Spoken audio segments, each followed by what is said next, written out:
Hello বন্ধুরা, আসসালামু আলাইকুম। বন্ধুরা, আজকে আমি আপনাদের জন্য নিয়ে আসলাম খুবই একটা হেল্পফুল ভিডিও।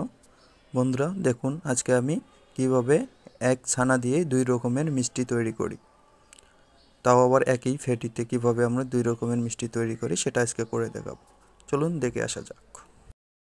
বন্ধুরা, আমরা এখানে ইরানি ভোগ ও ক্ষীরমাদ্রাজি মিষ্টিটা তৈরি করার জন্য 2 কেজি ছানা নিয়েছি। 2 কেজি ছানাতে 20 গ্রাম ময়দা ও 50 গ্রাম সুজি ব্যবহার করতেছি। আপনারা চাইলে আধা কেজি ছানারও তৈরি করতে পারেন। আধা কেজি ছানাতে 5 গ্রাম ময়দা ও 10 গ্রাম সুজি ব্যবহার করবেন, তাহলে আপনাদের মিষ্টিটা পারফেক্ট হবে। আপনারা ময়দা সুজিটা দেওয়ার পরে ভালো করে আমাদের মতো মালিশ করে নেবেন। যত ভালো করে মালিশ করে নেবেন তত মিষ্টিটা সুন্দর হবে। যদি আপনাদের ছানাতে কোনো দলা বেঁধে থাকে তাহলে মিষ্টিটা কিন্তু ভালো হবে না। দেখুন, আমরা সর্বপ্রথম ইরানি ভোগের জন্য গুচি কেটে নিচ্ছি। আমরা ইরানি ভোগের জন্য 20 গ্রাম করে গুচি কেটে নেব। বন্ধুরা, আপনারাও 20 গ্রাম করেই গুচি কেটে নেবেন, তাহলে মিষ্টিটা দেখতে সুন্দর লাগবে। আমরা এদিকে ক্ষীরমাদ্রাজির গুচি কেটে নিচ্ছি। দেখুন, আমরা ক্ষীরমাদ্রাজির গুচিটা প্রায় 100 গ্রামের মতো নিয়েছি। এখন আমরা ক্ষীরমাদ্রাজির শেপ দিয়ে নেব।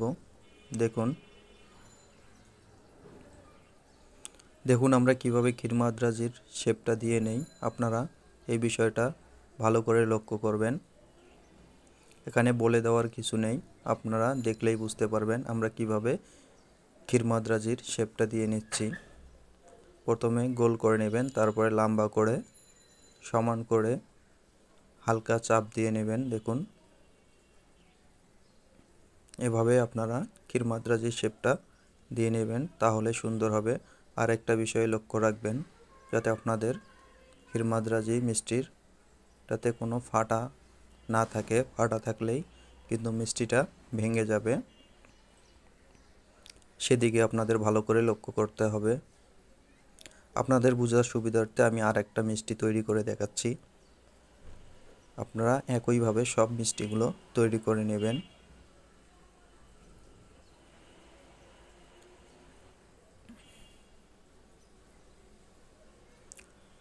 দেখুন, আমাদের মিষ্টিগুলো সব তৈরি করা হয়ে গেছে। আমাদের শিরাটা আগের থেকেই করা ছিল, সে কারণে শিরাটা করা দেখাতে পারলাম না। আমাদের শিরাটা একটু পাতলা, সেই কারণে আমরা এখানে চিনি দিয়ে একটু ঘন করে নিচ্ছি। দেখুন আপনারা কতটা ঘন, আপনারা এরকম করে নেবেন তাহলে হয়ে যাবে।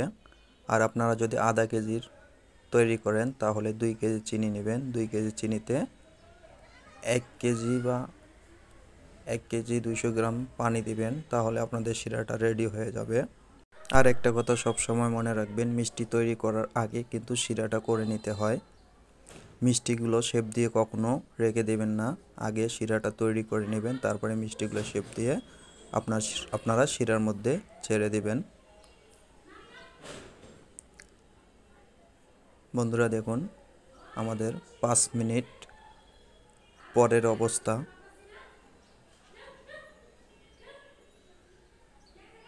দেখুন 5 মিনিট পরে কিন্তু আমাদের মিষ্টিগুলো ফোলা শুরু করে দিয়েছে।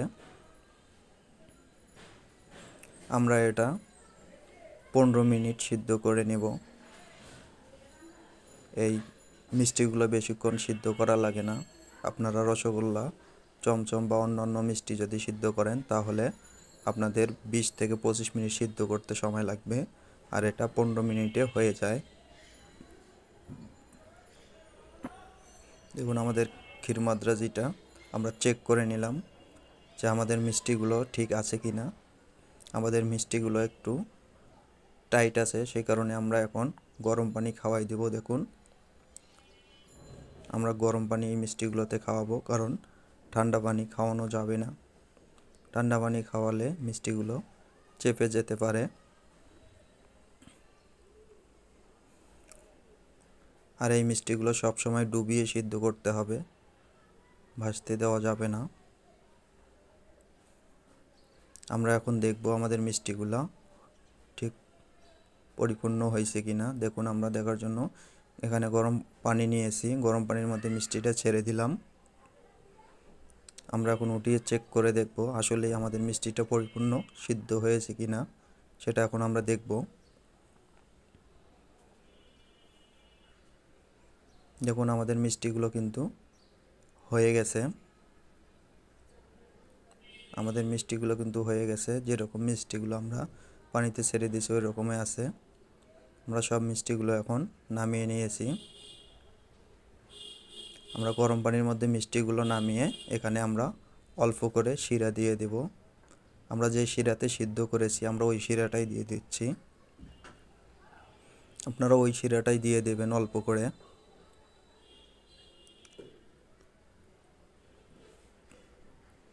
এখন আমরা এটা ঠান্ডা করব। ঠান্ডা করে নেওয়ার পরে মিষ্টিটা আমরা কাটিং করব।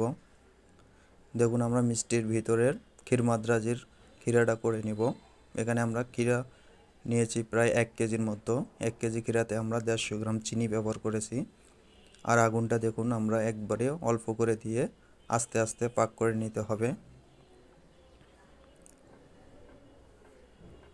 আমাদের ক্ষীরটা প্রায় হয়ে গেছে। আমরা এখানে এখন গুঁড়ো দুধ একটু দিয়ে দেব। গুঁড়ো দুধ দিয়ে তারপরে আমরা মিলিয়ে একটু পরেই নামিয়ে নেব।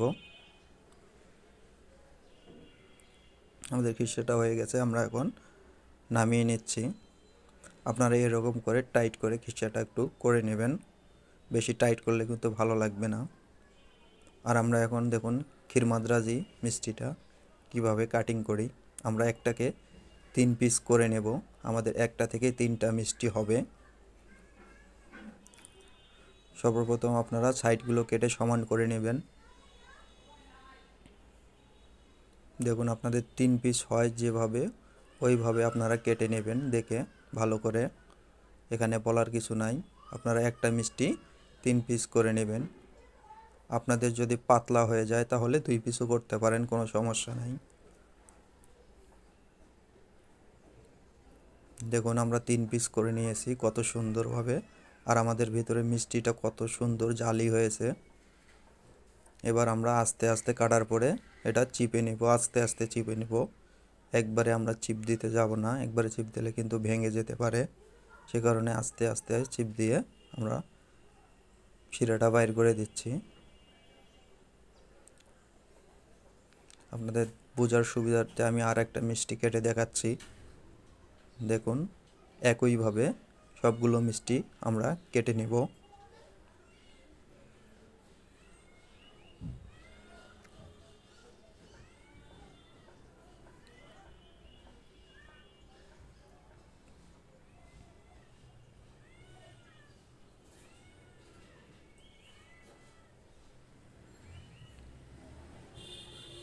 দেখুন আমরা কত সুন্দর করে সমান করে মিষ্টিগুলো কেটে নিয়েছি।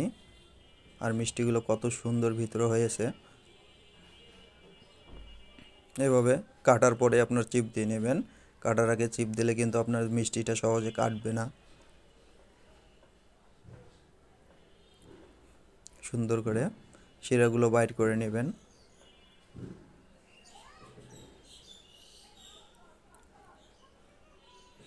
আমাদের ইরানি ভোগটা আমরা এখন চিপ দিয়ে নিচ্ছি। দেখুন আমাদের ইরানি ভোগটা কতটা স্পঞ্জ হয়েছে। চিপ দেওয়ার পরে কিন্তু ফুলে যাচ্ছে। দেখুন এভাবে আপনারা চিপ দিয়ে নেবেন।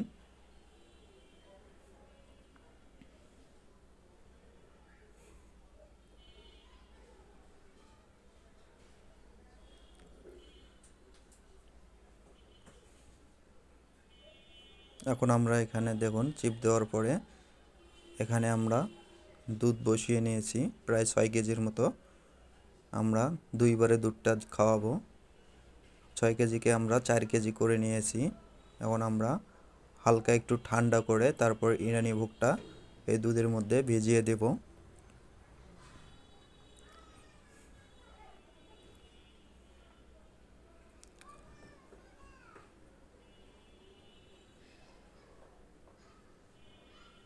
এখন আমরা ইরানি ভোগটা এখানে ভিজিয়ে দিচ্ছি।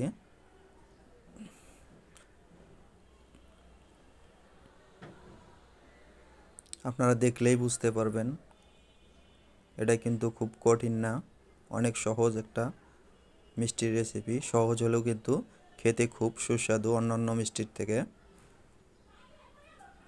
দেন কতটা দুধ খেয়েছে আমাদের মিষ্টিগুলো।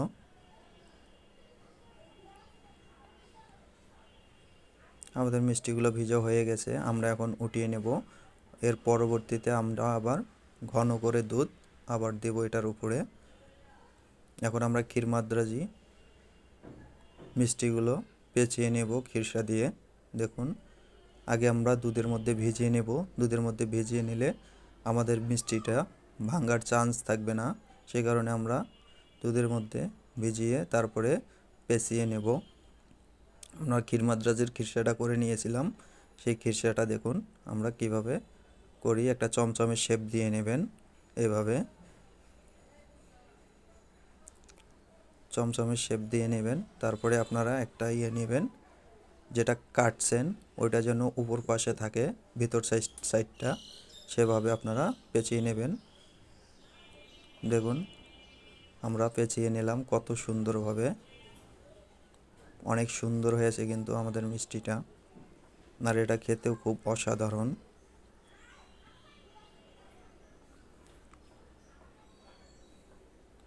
আপনারা দেখলেই বুঝতে পারবেন আমরা কিভাবে করতেছি।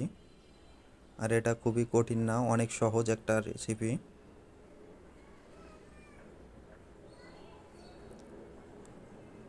বন্ধুরা, যদি আমার ভিডিওগুলো ভালো লাগে তাহলে আমার চ্যানেলটি সাবস্ক্রাইব আর লাইক, কমেন্ট, শেয়ার করবেন। বন্ধুরা, আমি একজন মিষ্টির কারিগর, আপনারা জানেন হয়তো। আমি আপনাদের প্রতিনিয়তই হেল্প করার চেষ্টা করব। আপনারা যদি আমাকে মেসেজ করেন তাহলে মেসেজের উত্তর দিব অবশ্যই।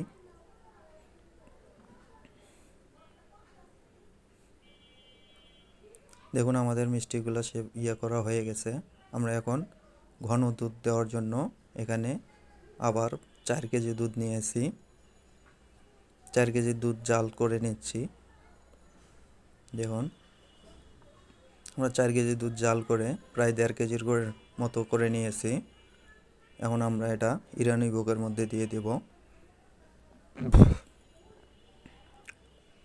দেখুন,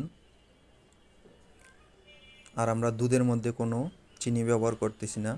আমাদের মিষ্টিটা শিরার মধ্যে ডুবা ছিল, বা মিষ্টি যতটুক ছিল সেই মিষ্টি হলেই পারফেক্ট। এখন আমরা আর একটু ঘন করে নিয়েছি। এখন আমরা ক্ষীর মাদ্রাজির উপর দিয়ে দিচ্ছি। দেখুন এটা কিন্তু খেতে খুব অসাধারণ হবে।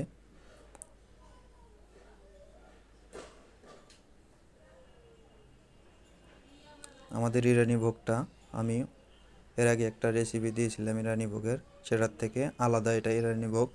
এটাও খেতে খুব সুস্বাদু হয় ওটার থেকে। এভাবে আপনারা গুঁড়ো দুধের মাওয়াগুলো দিয়ে নেবেন, আর পেস্তা বাদামও দিয়ে নেবেন, সুন্দর করে ডেকোরেশন করে নেবেন, সুন্দর হবে। আর এখানে আমরা ক্ষীর মাদ্রাজির জন্য কাঠবাদাম 2 ভাগ করে নিচ্ছি। দেখুন কাঠবাদাম দিলে সবচেয়ে বেশি ভালো লাগে।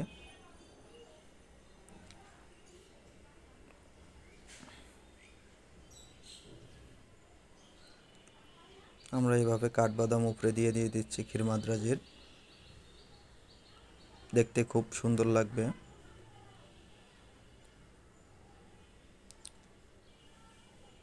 আপনারা এইভাবে ডেকোরেশন করে নেবেন।